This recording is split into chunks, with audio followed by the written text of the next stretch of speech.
Terima kasih yang berbahagia kita yang sudah mendengar firman Tuhan, memelihara dan melakukan dalam hidup kita hari ini. Salam. Sekali lagi salam. Selamat sore untuk kita semua.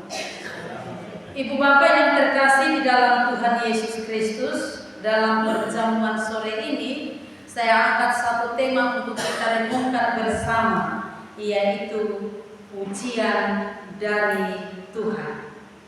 Bapak Mama, siapa yang tidak senang bila mendengar kata-kata pujian terhadap Dia?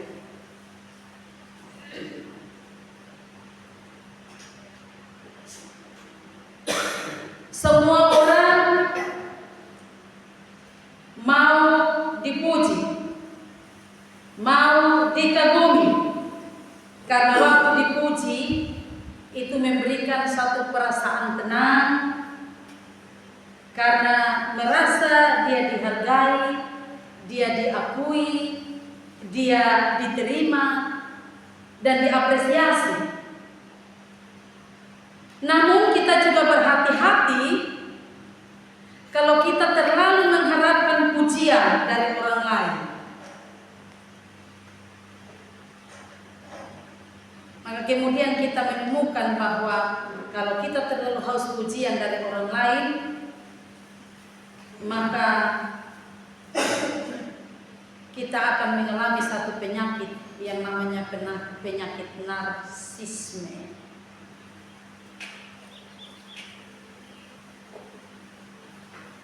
Bapak Mama, kembali pada pembacaan kita, menarik bahwa perempuan Kanaan ini justru mendapat pujian dari Tuhan Yesus karena imannya.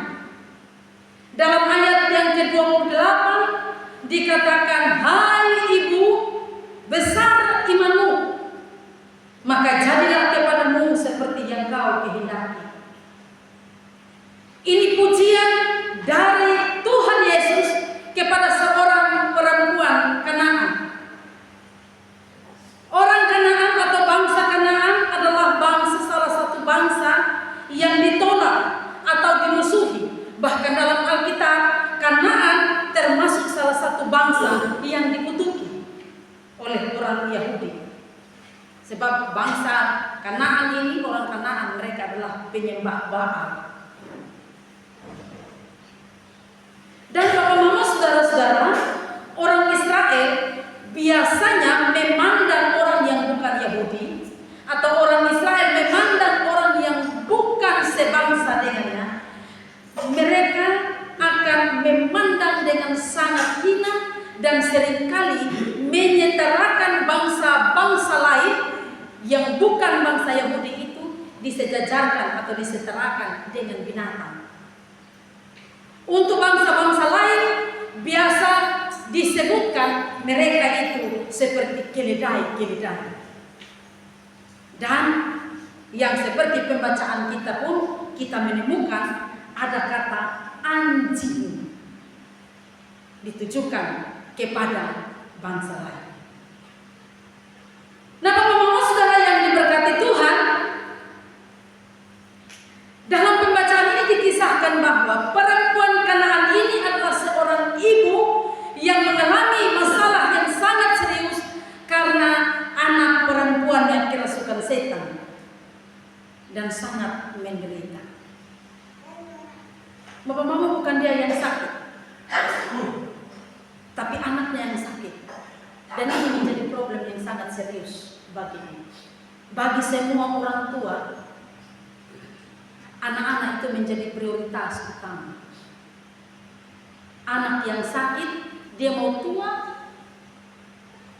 tapi di mata orang tua dia memerlukan bantuan.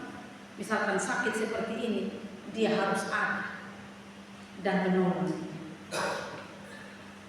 Karena itu kepada Tuhan Yesus, perempuan ini berteriak.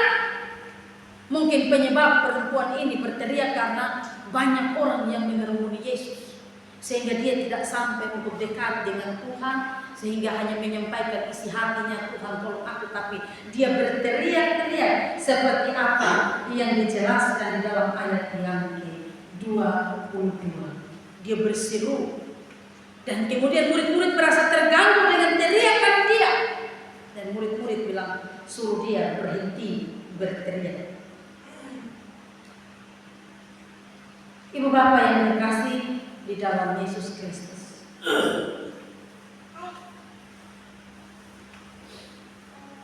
ketika dia berteriak kepada Tuhan untuk menolong anaknya, dia bukan mendapatkan jawaban yang enak dari Tuhan. Waktu dia berteriak, respon Tuhan terhadap teriakan perempuan ini adalah Tuhan diam. Tuhan tidak menjawab, Tuhan diam. Tapi kemudian kita melihat bahwa perempuan ini terus berteriak. Dia terus berteriak.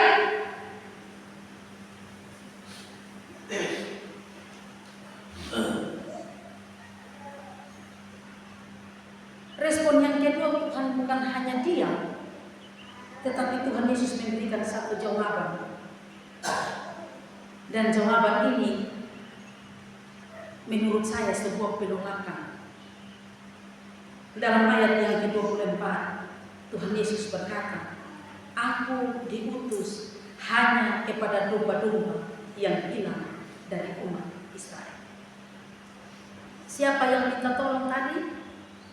Perempuan Kanaan. Apakah perempuan Kanaan ini orang Israel? Tidak. Dan Tuhan berkata, Aku diutus hanya kepada domba-domba.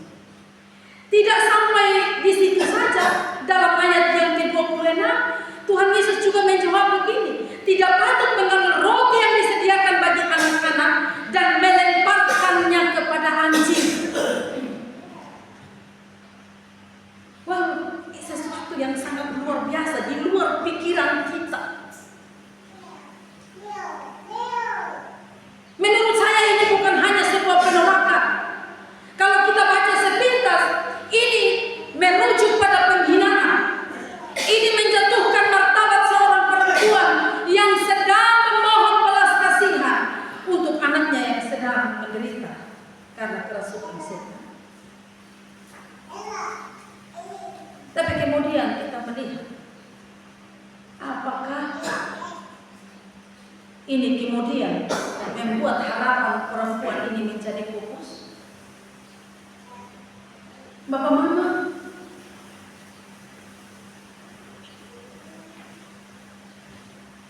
kita dapat melihat bahwa jawaban Tuhan Yesus tidak membuat dia itu patah semangat.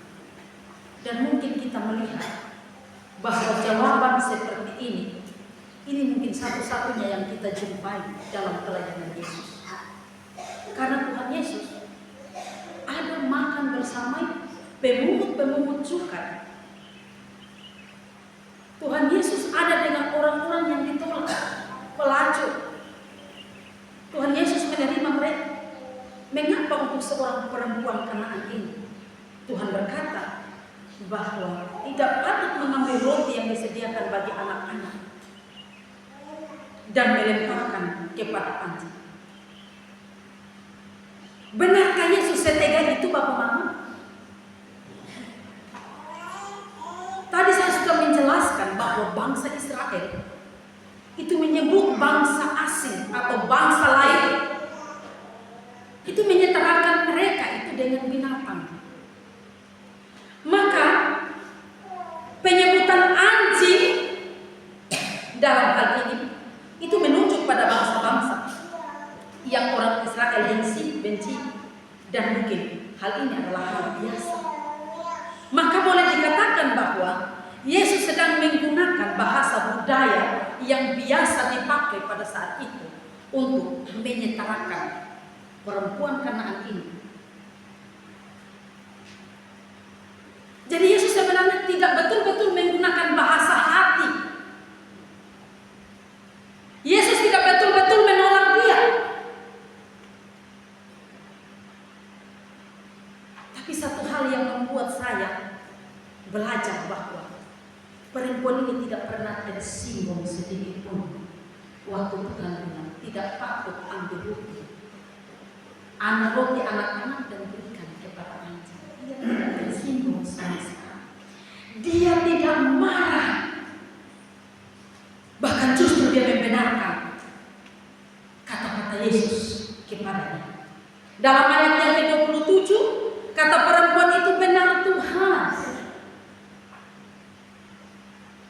benar Tuhan, namun anjing itu memakan remah-remah yang jatuh dari meja Tuhan. Perempuan Kanaan ini sadar benar bahwa dia bukan anak-anak. Dia bukan anak karena dia bukan orang Israel. Dia itu adalah anjing. Roti itu untuk anak, tapi biarkanlah remah yang jatuh itu untuk anjing. Seperti saya ini. Biarkanlah remah roti yang jatuh itu untuk saya yang bangsa asing ini, yang bukan anak itu. Dia mengharapkan belas kasihan hanya dari remah-remah yang jatuh itu. Perempuan ini sadar bahwa dia memang tidak layak untuk mendapatkan itu dari Yesus.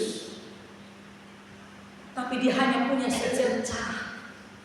Dia hanya berharap biarkanlah sisa-sisa yang jatuh atau remah-remah yang jatuh itu menjadi bagian untuk dia. Apa yang dimaksudkan dengan perempuan ini? Perempuan ini hanya meminta belas kasihan Tuhan. Sekalipun dia tidak layak, tapi dia memohon belas kasihan Tuhan. Supaya Tuhan ingat dia. Biar hanya yang sisa saja soalnya apa-apa. Sepenting dia mendapatkan belas kasih. Sebab menurut perempuan ini mungkin hanya remah-remah saja itu sudah cukup. Bapak mama saudara-saudara, dia tidak mengharapkan lebih. Karena dia tahu bahwa dia bukan siapa-siapa. Itu sebabnya Tuhan kemudian memuji dia bahwa iman seperti ini adalah iman yang besar. Iman seperti ini adalah iman yang luar biasa. Maka boleh dikatakan bahwa apa yang menyebabkan Tuhan puji dia? Dapat kita melihat bahwa hal yang pertama, Tuhan puji dia karena dia datang kepada Kristus dengan kerendahan hati yang begitu luar biasa. Dari mana kita tahu bahwa perempuan ini memiliki kerendahan hati? Kerendahan hati waktu dia berteriak kepada Tuhan, Tuhan tolong anakku. Tuhan diam.